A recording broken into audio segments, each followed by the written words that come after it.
আসসালামু আলাইকুম সুপ্রিয় ষষ্ঠ শ্রেণীর শিক্ষার্থীরা। এই ভিডিওতে ষষ্ঠ শ্রেণীর বিজ্ঞান বইয়ের চতুর্থ অধ্যায় উদ্ভিদের বাহ্যিক বৈশিষ্ট্য এই অধ্যায়ের অনুশীলনীর সকল প্রশ্ন আমরা সলভ করব। একই সাথে এখানে যে দুইটা সৃজনশীল দেওয়া আছে এগুলো আমরা সলভ করব ইনশাল্লাহ। তোমরা প্লে স্টোরে গিয়ে কোডহার্স স্কুল গাইড লিখে সার্চ করবে, তাহলে এই অ্যাপটি আসবে। এই অ্যাপের মধ্যে তোমাদের ক্লাসের সকল বইয়ের সমাধান পেয়ে যাবে। প্রথমে শূন্যস্থান আমরা পূরণ করব। একটি সরল পত্রের প্রধান শিরাকে ড্যাশ বলা হয়। উত্তর হবে মধ্যশিরা।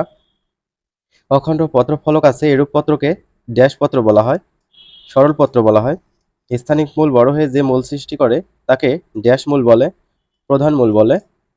ভ্রূণমূল নষ্ট হয়ে গুচ্ছাকারে যে মূল সৃষ্টি হয় তাকে ড্যাশ বলে, গুচ্ছমূল বলে।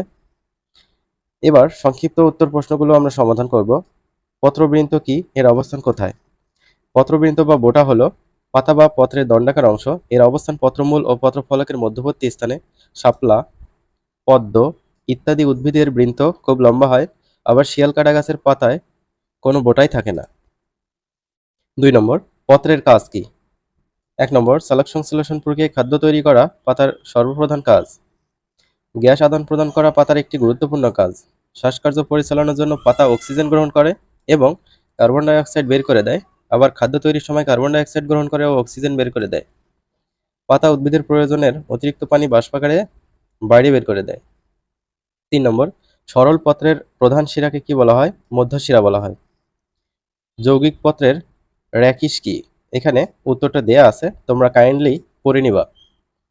তারপর যৌগিক পত্র কাকে বলে? এটা কিন্তু সৃজনশীলের ক নম্বরের জন্য অনেক বেশি ইম্পর্টেন্ট, এটা তোমরা মুখস্থ করে নিবা।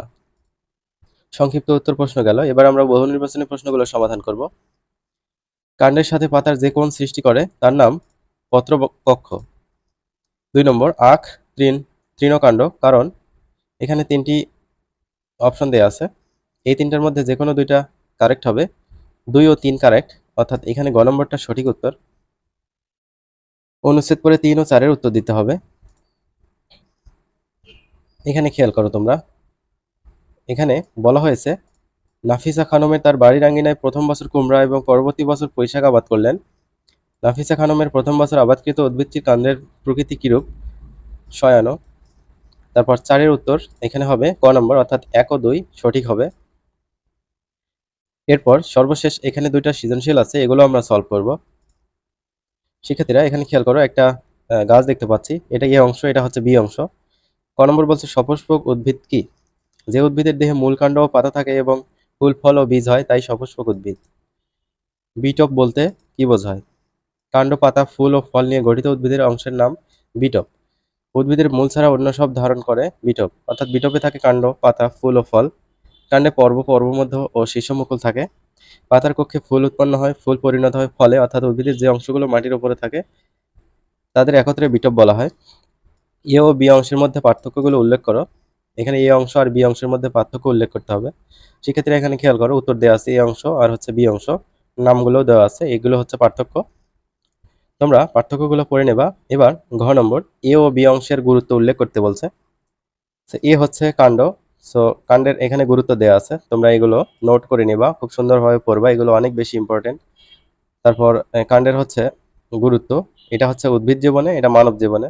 তারপর মূলের গুরুত্ব উদ্ভিদের জীবনে কেমন, তারপর মূলের গুরুত্ব মানব জীবনে কেমন, সেগুলো এখানে দেওয়া আছে। এবার আমরা 2 নং যে প্রশ্নটা আছে এটা সমাধান করব। প্রথমে ছিল মূল কাকে বলে, তারপর আম গাছের পাতার ধরন ব্যাখ্যা করো। ক নম্বর, সাধারণভাবে উদ্ভিদের মাটির নিচের যে অংশ পর্ব, পর্বমধ্য ও অগ্রমুকুলবিহীন তাকে মূল বলে। খ নম্বর, আম গাছের পাতা একটি আদর্শ পাতা ও সরল প্রকৃতির। এখানে কিছু ব্যাখ্যা আছে আম গাছের পাতা সম্পর্কে, এগুলো অবশ্যই লিখতে হবে। তারপর গ নম্বর কি বলছে, প্রাপ্তি ও প্রমেয় পর্যবেক্ষণকৃত উদ্ভিদ কাণ্ডের কাজ বর্ণনা করো। এখানে নামটা একটু চেঞ্জ করে নিবা তোমরা, এখানে হবে নোহান ও নাসিফ, ঠিক আছে? তাহলে এখানে দেখো গ নম্বর, এখানে উত্তরটা খুব সুন্দরভাবে দেওয়া আছে, তোমরা ওঠাই নেবা। তারপর ঘ নম্বর কি বলছে, তুমি কিভাবে নোহান ও নাসিফের পর্যবেক্ষণকৃত কাণ্ডের শাখা প্রশাখার বিন্যাসকে আলাদা করবে, ব্যাখ্যা করো। সো এখানে তোমাদের কাছে ক্ষমা চাচ্ছি যে আমার এই নাম দুটো ওঠাইতে একটু ভুল হয়েছে, অবশ্যই তুমি এই নাম দুটোর জায়গায় নোহান ও নাসিফ লিখে নিবা, ঠিক আছে? এইখানে সো এখানে উত্তরটা দেয়া আছে, খুব সুন্দরভাবে দেয়া আছে, তোমরা কাইন্ডলি লিখে নিবা। ওকে, তো শিক্ষার্থীরা ভালো থাকবে। আর আমাদের অ্যাপটি তোমরা ইনস্টল করবে। অ্যাপের মধ্যে কিন্তু অতিরিক্ত এমসিকিউ এবং সৃজনশীল দেওয়া আছে, যেগুলো তোমাদের পরীক্ষায় অনেক বেশি কাজে লাগবে। অর্থাৎ এগুলো পড়লে তোমরা পরীক্ষায় 100% বা 95% এর বেশি কমন পেয়ে যাবা। তো শিক্ষার্থীরা, কমেন্ট বক্সে অ্যাপের লিঙ্ক দেওয়া থাকবে, তোমরা অ্যাপটা ইনস্টল করবে। ধন্যবাদ।